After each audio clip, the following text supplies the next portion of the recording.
ছোটবেলা থেকে যে প্রাণীটির নাম আমাদের প্রায় শুনতে হয় সেটি হলো গাধা। কোনো ভুল করলেই গাধার সঙ্গে তুলনা করা যেন একটি রীতি হয়ে দাঁড়িয়েছে। যদিও আমরা অনেকে গাধা দেখিনি, তবুও কারো কারো উপাধি হয়ে দাঁড়ায় গাধা, তাও আবার ব্যঙ্গাত্মক হিসেবে।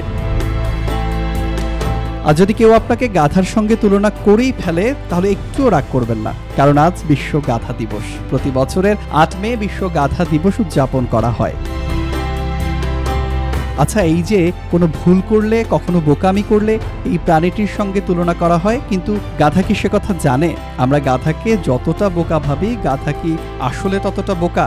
মনে হয় না, কারণ এই প্রাণীটি বছরের পর বছর ধরে প্রতিকূল পরিবেশের সঙ্গে নিজেকে মানিয়ে নিয়ে এখনো পৃথিবীতে টিকে আছে। মানুষ তাদের দিয়ে পণ্য পরিবহনে কাজ করাচ্ছে, গাধা কিন্তু সেই কাজ ঠিকঠাক করে যাচ্ছে। তাই স্পষ্টতই গাধা একটি পরিশ্রমী প্রাণী।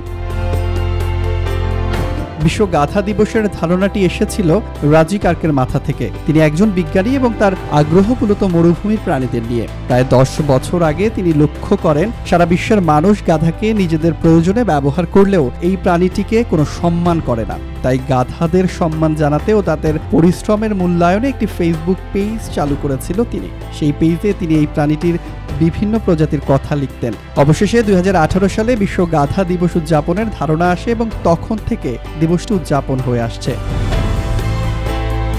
আধুনিক গাধার দুটি পূর্বপুরুষ আছে, উভয় আফ্রিকান বন্য গাধার উপপ্রজাতি, এবং এগুলো হলো সোমালি বন্য গাধা ও নুবিয়ান বন্য গাধা। তারা মাইলের পর মাইল কার্গো টানতে সক্ষম, অন্যান্য প্রাণীর তুলনায় বেশি সময় পরিশ্রম করতে পারে। তাদের চলার গতি ঘন্টায় 31 মাইল পর্যন্ত হয়ে থাকে। গাধার গড়ায়ু 50 থেকে 54 বছরের মধ্যে হয়।